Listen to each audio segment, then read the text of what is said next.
Bertengkar hingga tidak mau bertemu, Joe Biden akan reshuffle Kamala Harris.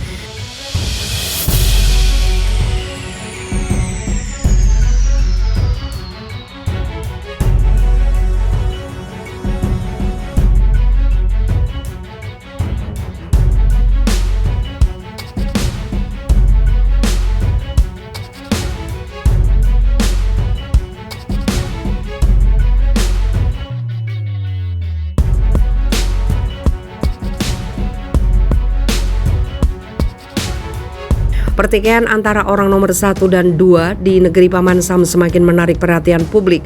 Bahkan rumor yang bermunculan menyebut Presiden Joe Biden dan wakilnya Kamala Harris enggan bertemu secara langsung untuk beberapa waktu terakhir. Rumor tersebut dimuat CNN setelah penasehat senior sekaligus juru bicara Harris, Simon Sanders, mengundurkan diri pada Rabu malam 1 Desember. Di dalam laporannya, CNN menyebut ada perbedaan pendapat antara kubu Biden dan kubu Harris yang menyebabkan kekacauan dan disfungsi. Meski Gedung Putih telah menolak laporan tersebut, namun berbagai spekulasi mengenai keretakan hubungan antara Biden dan Harris terus mencuat seiring dengan semakin banyaknya ajudan wapres yang mengundurkan diri. Kepergian Sanders sendiri menandai keluarnya pejabat tinggi di kubu Harris untuk kedua kalinya dalam 2 pekan terakhir, setelah Direktur Komunikasi Ashley Etin mundur pada akhir pekan lalu. Selain CNN, The Hill juga menyoroti laporan serupa. Bahkan menurut The Hill, 2 ajudan Harris lainnya, Peter Wells dan Vince Evans, diperkirakan akan keluar dalam beberapa pekan ke depan. Tingginya ketegangan 2 kubu ini kemudian menambah spekulasi baru bahwa Biden akan mengganti Harris.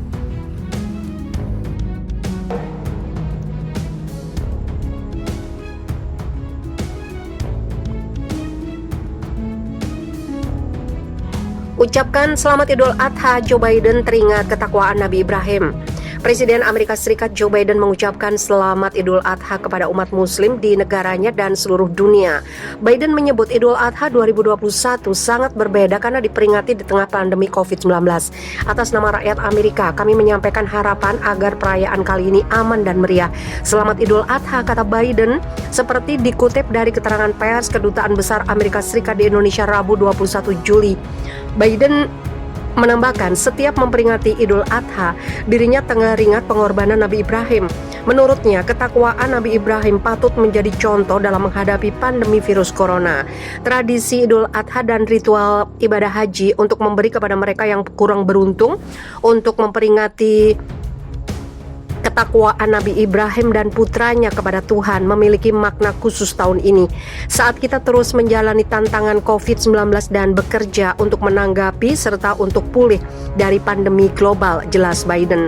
Dalam kesempatan serupa, Biden turut memastikan komitmen Amerika Serikat untuk membantu menangani pandemi COVID-19. Meski demikian, Biden mengajak negara dunia bahu-membahu untuk sama-sama memerangi virus corona. Rakyat Amerika bangga dapat membantu memimpin perjuangan untuk mengakhiri COVID-19 secara global dengan menyumbangkan lebih dari 0,5 miliar vaksin ke negara-negara di seluruh dunia, termasuk negara-negara dengan mayoritas penduduk muslim, ucap Biden. Kita semua harus bekerja sama untuk menyelamatkan nyawa dan mengakhiri pandemi ini di mana-mana, pungkas dia.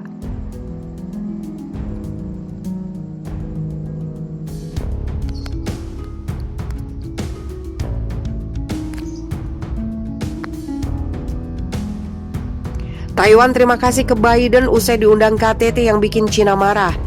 Pemerintah Taiwan menyampaikan rasa terima kasih kepada Presiden Amerika Serikat Joe Biden usai diundang dalam konferensi demokrasi yang membuat Cina marah. Juru bicara Kepresidenan Taiwan, Xavier Chang, menyampaikan rasa terima kasih itu melalui pernyataan resmi pada Rabu 24 November. Melalui pertemuan itu, Taiwan bisa berbagi mengenai cerita sukses demokrasinya, ujar Xavier dalam pernyataan itu. Sementara itu, Cina melontarkan protes keras karena Amerika Serikat mengundang Taiwan ke konferensi mengenai demokrasi yang bakal diadakan secara virtual pada 9 sampai 10 Desember mendatang. Kami menentang keras keikutsertaan Taiwan yang merupakan bagian tidak terpisahkan dari wilayah Cina. Demikian pernyataan Kementerian Luar Negeri Cina yang dikutip AFP Rabu 24 November. Juru bicara kantor urusan Taiwan di Cina, Zhu Fengliang, juga mengatakan bahwa keikutsertaan Taiwan merupakan sebuah kesalahan. Selama ini Cina memang menganggap Taiwan merupakan bagian dari wilayah kedaulatannya di bawah bawah prinsip satu Cina yang mereka usung. Namun Cina menganggap Taiwan di bawah pemerintahan Presiden Tsai Ing-wen semakin agresif menuntut kemerdekaan. Mereka pun selalu protes jika ada negara yang menjalin hubungan dengan Taiwan.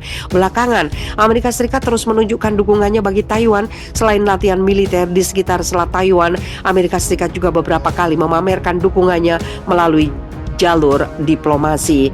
Bulan lalu seorang pejabat Taiwan bertemu dengan perwakilan Kementerian Luar Negeri Amerika Serikat di Washington. Setelah itu, delegasi Amerika Serikat juga bertemu dengan pemerintah Taiwan di Taipei. Kini Presiden Joe Biden sendiri yang mengundang Taiwan untuk ikut serta dalam konferensi mengenai demokrasi bersama 100 negara lainnya. Namun Biden tidak mengundang China dan Turki. Meski Gedung Putih telah menolak laporan tersebut, namun berbagai spekulasi mengenai keretakan hubungan antara Biden dan Harris terus mencuat seiring dengan semakin banyaknya ajudan wapres yang mengundurkan diri.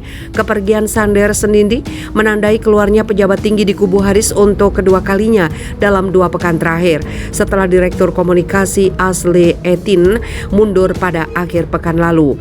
Selain CNN, The Hill juga menyoroti laporan serupa. Bahkan menurut The Hill, 2 ajudan Harris lainnya, Peter Wells dan Vince Evans, diperkirakan akan keluar dalam beberapa pekan ke depan. Tingginya ketegangan 2 kubu ini kemudian menambah spekulasi baru bahwa Biden akan mengganti Harris. Kami menentang keras keikutsertaan Taiwan yang merupakan bagian tidak terpisahkan dari wilayah Cina. Demikian pernyataan Kementerian Luar Negeri Cina yang dikutip AFP Rabu 24 November. Juru bicara kantor urusan Taiwan di Cina, Zhu Fengliang, juga mengatakan bahwa keikutsertaan Taiwan merupakan sebuah kesalahan. Selama ini Cina memang menganggap Taiwan merupakan bagian dari wilayah kedaulatannya di bawah prinsip satu Cina yang mereka usung. Namun Cina menganggap Taiwan di bawah pemerintahan Presiden Tsai Ing-wen semakin agresif menuntut kemerdekaan. Mereka pun selalu protes jika ada negara yang menjalin hubungan dengan Taiwan. Belakangan, Amerika Serikat terus menunjukkan dukungannya bagi Taiwan. Selain latihan militer di sekitar Selat Taiwan, Amerika Serikat juga beberapa kali memamerkan dukungannya melalui jalur diplomasi. Bulan lalu seorang pejabat Taiwan bertemu dengan perwakilan Kementerian Luar Negeri Amerika Serikat di Washington. Setelah itu, delegasi Amerika Serikat juga bertemu dengan pemerintah Taiwan di Taipei. Kini Presiden Joe Biden sendiri yang mengundang Taiwan untuk ikut serta dalam konferensi mengenai demokrasi bersama 100 negara lainnya.